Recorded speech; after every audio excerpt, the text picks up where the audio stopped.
I think you're all aware, you who are religious, or maybe secular, you're all aware of a force in the universe, that what comes around goes around. Or in classical mythology and Greek and Roman studies, there was the goddess Nemesis that pays back hubris or arrogance. I think in Eastern philosophy and religion, the term is karma.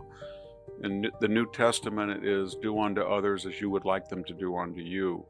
But there is something innate to the human condition that you should not go in one direction and excess, because there's a force in the universe that corrects us and brings us back to the middle, what we call in classical terms the golden mean. Nothing too much, know yourself. But we have watched for the last 5 years a corruption of the American judicial system by 4 prosecutors. Fani Willis in Georgia, who was trying to magnify a phone call that Donald Trump made to the registrars into some type of RICO, corruptive act, and it was not. And that case has been dropped. We saw Alvin Bragg in Manhattan try to bootstrap a federal offense that federal prosecutors did not want to prosecute on a non-disclosure form and claim it was campaign donation. We saw Jack Smith with the records, and that was asymmetrical because at the same time they were investigating Joe Biden for essentially the same crime and let him off. And then we had Letitia James on the real estate deal, which she created kind of new laws that had never existed before on minor details about forms on real estate applications, about a loan to the Deutsche Bank they were happy. But my point is this: they have exceeded what the Greeks called hubris. They were arrogant, they were overweening, they were self-righteous. They kept bragging when in the case of James or Willis, as political animals, they kept, we're going to do this, we're going to get Trump. And then these forces in the universe said, this is wrong, and we're going to correct it. And what do we find out now? Jack Smith, the federal prosecutor, before he left his tenure, he went to the Covington law firm. That's Eric Holder's law firm, by the way. And he asked and received $140,000 of free legal services. Did he pay taxes on that? That's above the gift tax. I don't know. But if any of you decide that you're going to get a gift of either services or materials or cash for $140 and you don't pay taxes, you're in big trouble. Fani Willis, well, she was removed from the case, as you know, with her paramour that she did not disclose, Nathan Wade, whom she made her lead prosecutor. They went on junkets. They didn't record their expenses. Half of them, perhaps, came from Nathan Wade's wages that were inflated by Fani Willis. She wouldn't turn over subpoenaed records. The court forced her to pay a fine of $54,000. They took her, as I said, off the case. Now she's facing an investigative inquiry by the Georgia legislature. She's in big trouble. And then we get to Letitia James. She was the most confident, kept giving us soapbox lectures about no one is above the law. It turns out that for years she was fudging on her real estate investments in an illegal fashion. But because Nemesis always deals in irony, some of the forms that she exaggerated on or lied about were the same things that she alleged that Donald Trump had done on his forms. But it's clearly that Donald Trump had a much better case so far that he didn't do that. She said that an apartment unit had fewer rooms than it did. She said that her principal residence was in Virginia, when in fact she was the New York District Attorney by statute. She must live in New York those 5 years. The house that she purchased, she's not living in now. Property, she listed her father as her husband. What am I getting at? She's committing the same type of fraud that she's alleging Donald Trump did. I'll just finish with, remember Stacey Abrams? She was the one that denied she lost the 2018 gubernatorial race. She lost it by 50,000 votes. She lost it again to Mr. Kemp in 2022 by even more, a greater margin. She had a PAC or some kind of nonprofit. It had $100 in it. Then suddenly, when Biden's on his way out of office, over almost $2 billion go under her direction. And now we're learning that she was giving millions of dollars away, bought a beautiful home, and suddenly went from bankruptcy and owing the IRS and not paying her taxes in 2016. She's a millionaire. That's going to be invested. Bottom line, be very careful, tread softly. Listen to the sages of the ages. Listen to your secular and your scripture. And no one is above the law. And all of these people felt that they were above the law. And that invisible hand of nemesis or God or karma struck them down. And it's a good lesson for all. There's been two presidencies of the 20th centuries that were as dynamic and holistic, and that was the Reagan Revolution and FDR's revolution. And I think, and this isn't really a revolution, it's a counter-revolution. And I think it's more comprehensive and more dynamic than either one of them. I mean, he's addressing every social, cultural, economic, political, military issue that he can as quickly as he can. He's overloading the zone, and everybody said he's herky-jerky, but in fact, he's making his opponents herky-jerky. They don't know what to do, and they're in this Orwellian situation where they're championing as the iconic figures, Mr. Khalil or Mr. Garcia or Carmelo Anthony or Luigi Mangione. These are not people that are going to resonate to the public, but they're desperate. Anything that Trump touches, they're opposed to, and they don't think it out. When you contextualize the Tesla violence, you've lowered the bar. And when you have Tim Walz, when they're using this word, this foul language about Musk or Trump, or they're celebrating the decline of Tesla stock, then it's not very far to go reify that with violence, and that's what's happened. And I think they're playing with fire. I really do. Nobody really came out on the left-wing base and said this is terrible, this is horrible. And I was at Stanford University when there were people openly celebrating it on campus. You could see them. They were delighted. And I don't remember, they were violating all sorts of campus statutes. They were camping instead of 24 hours, 4 months. Later, they trashed the president's. There was nobody coming out and say, this is a pathology that you people have no moral compass. They were afraid to say that.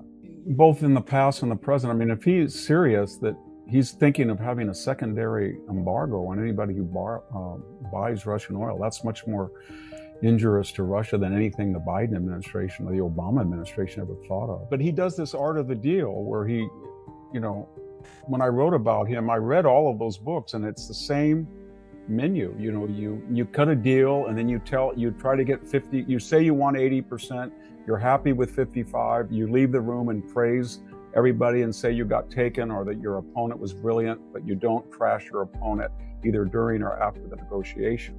And that's what he does. I don't think they understand that their authority depends a lot on the prestige they've established over generations, that people respect federal judges. But if they start freelancing and sort of hogging the media's limelight, and that you almost get the idea that some of these judges are narcissistic and they feel that they're president or something. They're going to destroy the integrity, but also the reputation. People are not going to have confidence in the federal judiciary. I think that's already happening, and that we saw that with lawfare, with Willis and Smith and James, etc. And they really destroyed the integrity of, I think, the federal courts somewhat with Jack Smith, but also these local people. And I think that the left understands that if the Republicans were to do that, and people are, I don't think they should, but if they do that, we're going to be in Roman Republic times, as you said. It's going to be a downward spiral of tit for tat until you get lawlessness and chaos. A lot of conservatives will say, well, they don't get it, Victor. You can't deter them. The only thing they understand is reciprocity. You can play by the Marquess of Queensberry rules, but that just empowers you. So I understand that argument too. He's not going to define the Supreme Court. He's not at all. And he's always said he will follow court rulings. And he's not defying a district judge even now, even as outrageous as it is. He played along. I mean, all of those lawfare things were so outrageous, yet he dutifully showed up in court. He went through the appeals process. He never said, come and arrest me. He never did that. He followed every one of those bogus indictments. And I think that's why he won the election. People said he is a victim of a miscarriage of justice. He played by the rules. They misused them. And I think this is going to backfire just as lawfare did during the campaign and earlier. Republicanism was Bushism, McCainism. I like all those guys, Romneyism. And their idea was basically musical chairs. On my watch, I'm not going to really address the debt, the trade deficit, the budget deficits, and the cultural takeover of the institutions by the left. And maybe the music won't stop while I'm president, and the next guy can deal with it. But Trump was almost eager to be a counter-revolutionary. He was kind of like, these people were Jacobins. They're going to destroy the country. It's gone too far. I'm going to address the Doge, the government, size of government, every type of debt and deficit, the universities, the immigration, everything, and all at once. And he doesn't have a large legislative majority, and I'm not sure that in all these questions he'll have the Supreme Court on his side. But so it's pretty revolutionary what he's trying. This is a very exciting time to be alive, watching this counter-revolution. I think he's a little bit like Andrew Jackson too. The Jacksonian revolution against the Federalists and the northeastern bloc on government. And here, Jackson kind of blew all that up. These people have adopted the anger and the violence of that extreme post-hippie movement, that type of rebellion. They're not calling for let's peace and love. When, as I mentioned, this PhD student at George Mason said he wanted to kill people. And you hear that a lot. And when, I won't mention names, but there were a lot of reputable people who, when Donald Trump was almost killed, I think, I'll mention, I like him, John McWhorter, but right on Glenn Lowry's podcast, he said that it might have been better if Trump had been shot. So my point is that this is a hardcore, this is not the French revolutionary people of 1789 and 90 that were trying to get rid of the Bourbons, create a constitutional monarchy and a parliament, and maybe emulate what Britain had done with the king versus the parliament, and gradually disseminate the focus and loci of power to executive, judicial, legislative branch. That was what the French Revolution was. I think the original 1789 people were for, but by 1792, you've got what we've got now. These are hardcore revolutionaries, and they're wealthy people, just like during the French Revolution, just like Bill Ayers. He was the son of a utility executive. They were all wealthy, and these people are very wealthy that are leading this group and funding it. But the Bezos rocket looked impressive, and the mission was flawless, and the capsule came down, didn't go in the ocean. It hit hard. It looked good, but the point is, what was the point? Because it just went up for 11 minutes and came down. Maybe it was just a trial. I mean, there is an element. I mean, if somebody said, Victor, would you like to get on a rocket and go off at 3,000 miles an hour or something and come back down to Earth?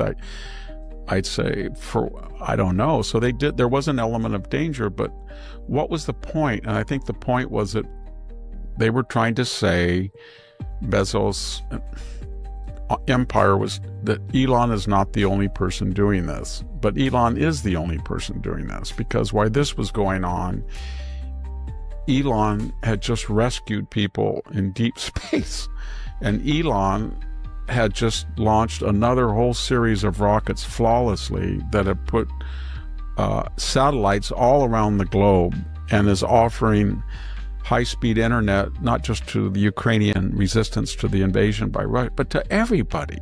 And he's already planning a sophisticated mission to the moon, to Mars. So he's so far ahead. And then I saw the women in the rescue, the woman none of them were made up, Jack. They didn't have Botox. They were serious feminists.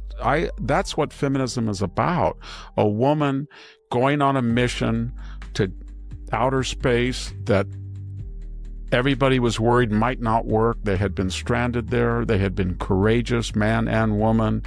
And another woman came in to rescue them, and there was no distinction between the task, between male or female. There was a point to it, and they were heroic, and they proved that women can do just what men can in space. Okay, but this, why have all women? And then why don't you just reverse it and say, well, we're going to put all the women in the guidance center and the engineering center, and we'll put 11 men up there. Or 7 men. I don't think a lot of men would want to do it. If you said that we're going to select people by only their gender. So they were trying to say we're going to show that women can do this, but they only put women up there, but they didn't go the whole way and say if women are going to be up there, then women should be able to program the spacecraft and engineer the fuel and load the fuel. But they didn't do that.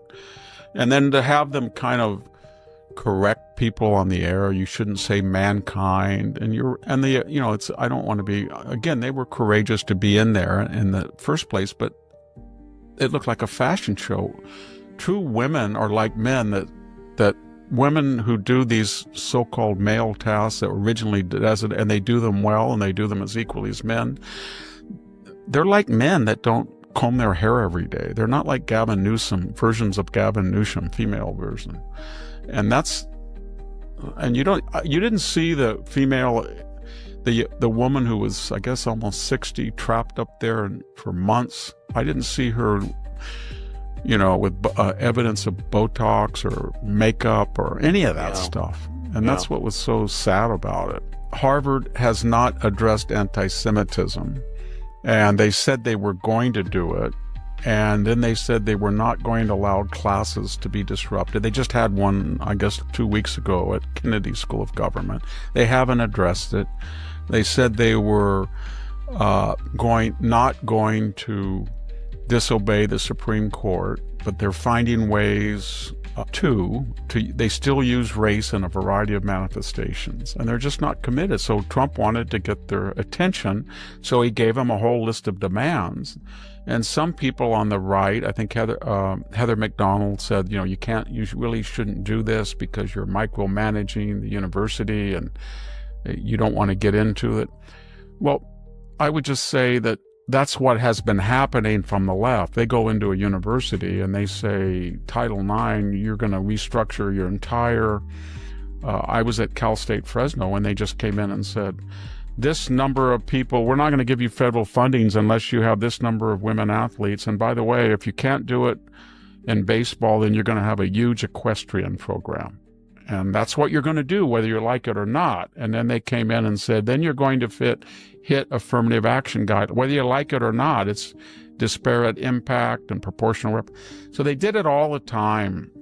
And so my point is, yes, the federal government shouldn't micromanage, but they can. And then this wasn't Trump. This was a commission that he had appointed, that people who knew a lot about what was going on in the university. I think Harvard's making a mistake. It's up to $9 billion possible loss per annum, and they've already done 2. Now he's added another $1 billion cut. And I would just say to Harvard what I would say to where I work at Stanford and all these places. I don't think you want to get into a public fight with the federal government, because you, as I said in this column today, you're like a mossy rock on a hillside. You look really nice, granite, picturesque, there's an oak tree, but you turn that rock over and there's all sorts of creepy things underneath it. So if the public realizes what you're doing, they're not going to support it. And what do you mean by that, Victor? If they know that a surcharge or an overhead is 10 to 15% in business, and they see that when a scholar gets a federal check, these universities are taking anywhere from 30 to 60%, even in the age of Zoom, where some of these scholars are Zooming and they're not going to support that. And that's like $180 million a year from where I work. So that's not defensible. If they find out that at your universities, if somebody is angry or has legitimate reasons or ill and says that person sexually harassed me, or that person said this type of word, hate speech, You are not going to go before a university panel and face your accuser. They're not going to be identified, and you're not going to go there with legal counsel. You're going to have an administrator probably put you on suspension, de facto, at least until scrutiny happens. That's what happens. If you are at these universities and you can't, because of the 14th Amendment or a recent Supreme Court ruling, you cannot discriminate or segregate. Can't be separate but equal. Plessy versus Ferguson. Can't do that by race. You can't do it at all. But here's how they do it. They say, you know what? We're going to have the main graduation for everybody. But then we're going to have auxiliary graduations based on race. So we're going to have the Asian, we're going to have maybe the gender women, we're going to have the Hispanic and the Black graduation. Now, they're open to anybody, but they're primarily focused on these racial groups. And you go to these things, and I was at Cal State Fresno. There are nobody there but that particular group, and by design. If during the Latino graduation at Fresno State, if I showed up, I would be out. A student once asked me to go there because he graduated. I was just, it wasn't, I wasn't, there weren't many people who were not Latino. But my point is, if you say another minority, Jewish groups do not have their own graduations. Whites don't. And you'll say, well, they're the majority. No, they're not. At Stanford, they're 20 to 22% white. If you had a white, you wouldn't use the word white. You just said, after the main graduation, to honor the legacy of the European Western tradition of which this university and its free speech and constitutionalism is, and Renaissance art, we want to emphasize that legacy. So we're going to have a European American graduation for the small minority of 20% at Stanford. They would go ballistic, and they should go ballistic. I wouldn't want to go to it, but that's what they would do. They don't do that. So what Trump is saying is, we know what you're doing. You are using safe spaces, and then they'll say to you, well, we don't have segregated dorms. We have theme houses. And then you actually look at it very carefully, and you see that the African-American or whatever African term they use, or the Latino, La Raza, whatever it is, that's 99% of that particular race. So we know what you're doing. And the same thing about admissions. We know what you're trying to do. We know that you're trying to get away. If there's an executive order that says no DI, then you're going to have the Department of Belonging or community outreach. And that's what they're doing. And they have utter contempt. And then they know that when the federal government went in and guaranteed student loans, they being higher education in general, they started packaging student aid as a federal guaranteed loan. We can get that for you. So if you pay $100,000 a year at Columbia or Harvard or Yale or Princeton for room, tuition, and board, we'll get an element, it will be a student loan. They don't care whether you ever pay it back. They get it up front, that there's a $1.7 trillion out there, and about 12 to 13% of that is either delayed. People they just walked away, or they're late on their payments. The universities don't care. They could care less. If you said to Harvard, Stanford, Princeton, you've got these huge endowments, you're going to pledge those against student loans. So you have your financial package, and it's $100,000 a year for everything. You're going to loan what you don't give outright. I will swear that they will have a program to make sure you graduate in 4 years. They will monitor you. They will guide you on your major. They will tell how much your major makes, and they will get every cent out of you.